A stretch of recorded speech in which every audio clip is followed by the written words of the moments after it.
प्रिय दामोदर, पत्रास कारण की तू नाशकातला मुक्काम थांबून ताबडतोब परत यावंस अशी माझी इच्छा आहे. याचं कारण असं की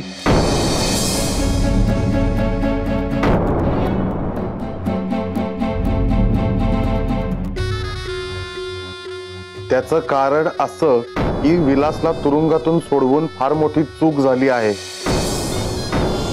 त्याचं बदललेलं रूप नाटक असून तो काहीतरी भयंकर करेल अशी भीती सतावत आहे. त्वरित येणे. कळावे, तुमचे वडील धोंडोपंत.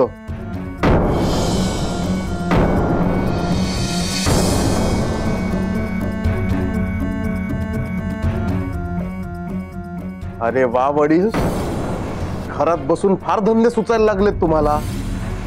असं नका करू हो. कारण कसं आहे, तुम्हाला हे धंदे कितीही आवडत असले तरी मला ते परवडणार नाही. हे सगळे धंदे संपवायची वेळ आलेली आहे, तुमच्या सकट.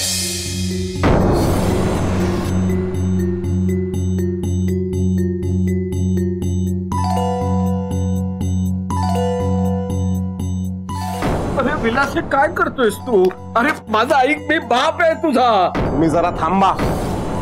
बापासारखं कसं वागायचं तेच शिकवतो आज. धीर धरा जरा, एक शब्द बोलू नका. अरे विलास, अरे विलास.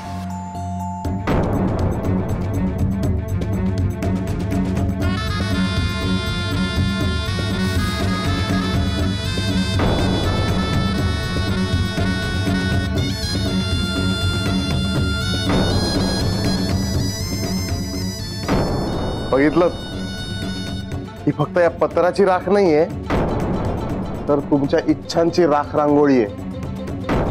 आता तुमची शिक्षा. काय काय काय बोलतोयस तू विलास? तू तू मला शिक्षा करणार? माझ्या विरोधात पत्र लिहून भावाभावांमध्ये भांडणं लावायचा प्रयत्न केलात, त्याची तुम्हाला शिक्षा मिळायला नको?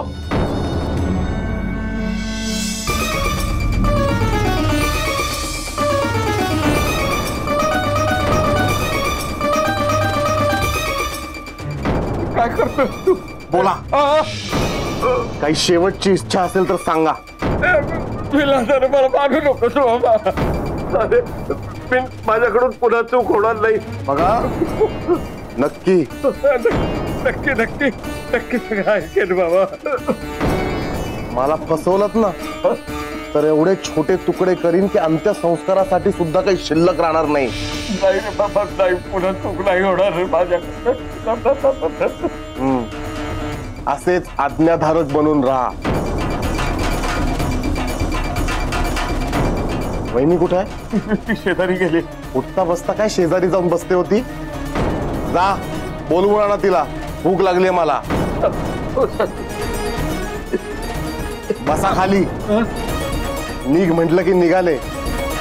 तिकडे जाऊन काय सांगाल की तुम्हाला भूक लागलीये, मला नाही. माझं नाटक उघड पडता कामा नये. निघा निघा.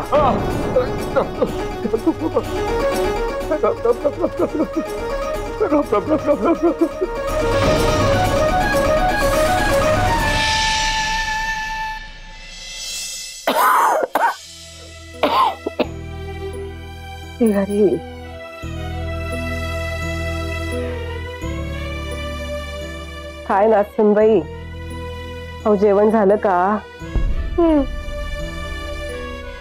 काय जेवली? मला मेलेल्या या खोकल्यानं नुसते पदार्थाचे वासच घेता येतं. तो खायची काही परवानगी नाही म्हणून विचारते. अगो काय जेवली? अगं ह काय काय झाले आज? अशी गप्प गप्प काय? नाही, काय नाही.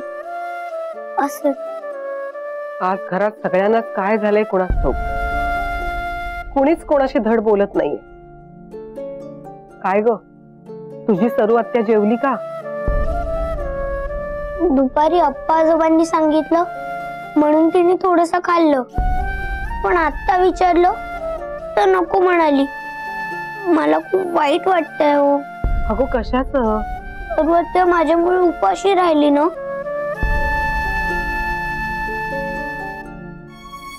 अगो नाही हो, तुझ्यामुळे असे नाही. तुझी सर्व हत्या अगदी हळवी आहे हो. घरातल्या सगळ्या गोष्टीत जीव गुंतलेला असतो हो तिचा. अगो कुठल्याही आईला कसं आपली मुलं जेवली नाहीत तर तिलाही अन्न गोड लागत नाही, तसंच तुझ्या आत्यालाही. तसंच घरात सगळं ठीकठाक नसेल तर तुझ्या आत्याला करमत नाही हो. प्रत्येकाची काळजी असते हो तिला. गरजेपेक्षा जरा जास्तच काळजी करते हो ती सगळ्यांची. पण त्यामुळे तिच्या जीवाला त्रास होतो हे काही तिच्या लक्षात येत नाही ग.